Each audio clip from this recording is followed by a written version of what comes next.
What's up, everybody? Today I'm going to review waterpik water flosser. Okay.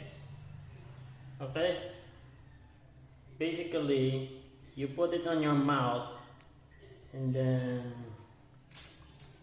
you squirt water on it. I'll show you how.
All done.